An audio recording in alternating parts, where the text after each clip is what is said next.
Shalom Aleichem, Malachei Hasharet, Malachei Elyon.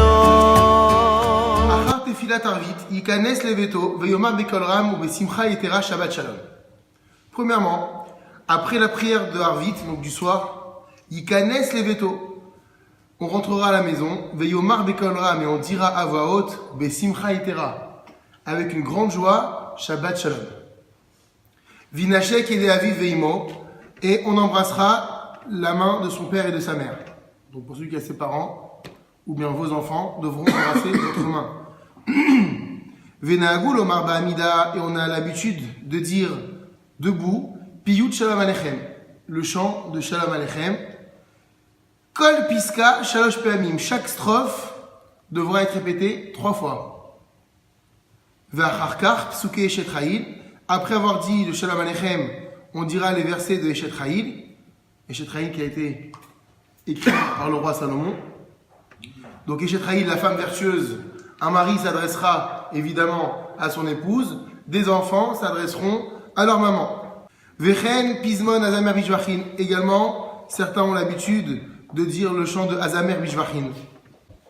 Uminagam Shel Israël, et la coutume veut les varech abanim vabanot belel Shabbat, de bénir les garçons et les filles le vendredi soir, chez Az ou et Ratson vechal hashifa, car ce moment-là, donc on le fait juste avant d'aller faire Netilat Yadayim, après le Kiddush, avant le Netilat Yadayim, on bénit les enfants parce que c'est un moment propice et c'est un moment où le shefa, l'abondance, tombe davantage. Et donc le père bénira ses enfants à cet instant-là. Mitzvah tasemina Torah lekadesh et yom haShabbat bichnisato bidvarim. C'est une mitzvah positive, assez. Vraiment, la vraie traduction, c'est une mitzvah active qui te demande d'agir. Donc, de la Torah, lekadesh et yom haShabbat bichnisato bidvarim. De sanctifier le jour du Shabbat, lorsqu'il entre, bidvarim par des paroles. Chez Nehemar, comme il est dit dans le livre de Shemot, Zachor et yom haShabbat lekadesho. Souviens-toi du jour du Shabbat pour le sanctifier. Kelomar, c'est-à-dire, Zochreu Zechirat Shevach Bekidush. Souviens-toi du Shabbat en mentionnant son éloge et en faisant le Kiddush.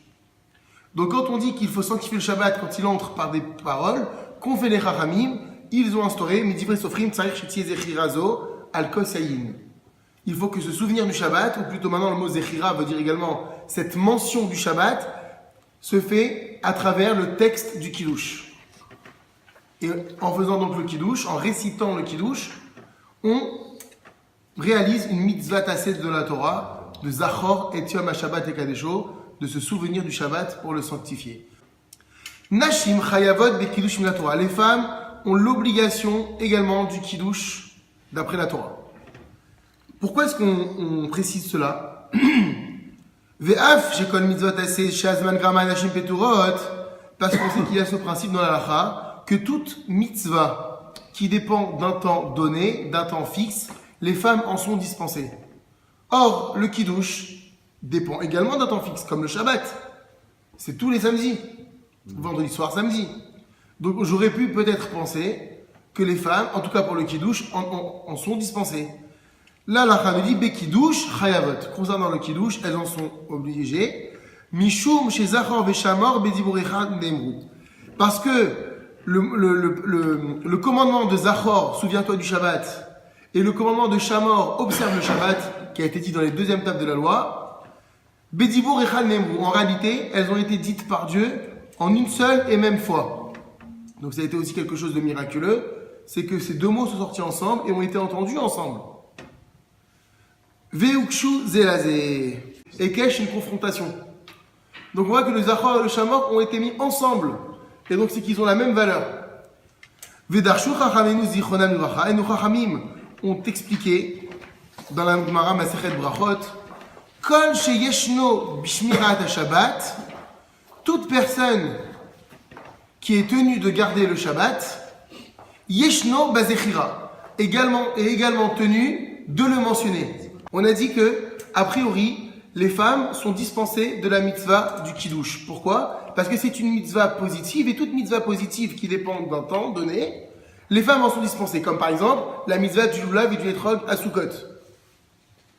Mais maintenant, on a expliqué dans la Gemara que il y a 2 mitzvot qui ont été données par rapport au Shabbat. Dans les premières tables de la loi, il y a marqué Zachor et Yom HaShabbat. Souviens-toi du jour du Shabbat pour le sanctifier. Se souvenir du Shabbat, c'est faire le kiddush. C'est une mitzvah positive. A priori, les femmes devraient en être dispensées, parce que ça dépend d'un temps, celui du vendredi soir.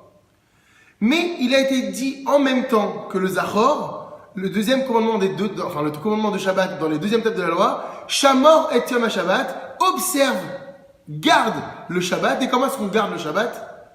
C'est en n'enfreignant pas le Shabbat. Donc là, ce sont des mitzvot qu'on appelle négatives en général, mais j'aime pas ce mot, des mitzvot qui t'interdisent de faire. Or, les femmes, même une mitzvah qui dépend du temps, dès lors qu'elle est négative, que c'est un interdit, elle en est soumise. Or, les Chachamim nous disent que le Zachor et le Shamor, le jour de Matan Torah, ont été dits ensemble. Donc, puisque le Zachor, où a priori la femme est dispensée, a été dit en même temps que le Shamor, où là par contre elle est obligée de le respecter, alors, comme elles ont été dites ensemble, elle a aussi l'obligation du Zachor. Et qu'est-ce que c'est le Zachor? C'est faire kiddush. Donc les femmes ont autant l'obligation que les hommes de la mitzvah du kiddush du Shabbat. Asur litram klum kodem shei kadesh. Il est interdit de goûter quoi que ce soit avant de faire le kiddush. Va filou mayim et même de l'eau. Ou mikol makom, néanmoins, atzame meod le mayim, celui qui a très soif. Mutar lishtot betor ben hashmashot, aura le droit donc de boire de l'eau dans le timing qu'on appelle ben hashmashot. Qu'est-ce que c'est ben hashmashot? C'est le temps qu'il y a entre le coucher du soleil et la sortie des étoiles. On appelle ça le crépuscule. Il fait ni jour ni nuit.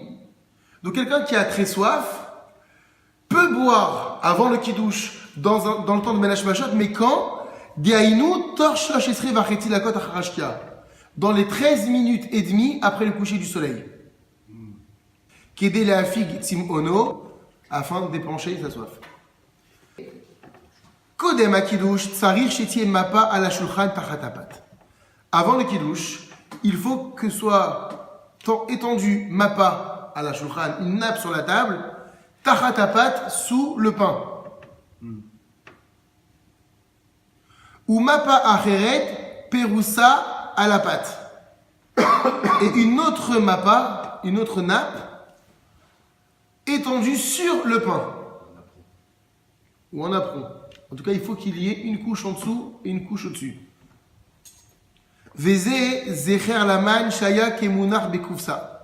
Et ceci est en souvenir de la manne qui était déposée Bekufsa comme dans un paquet.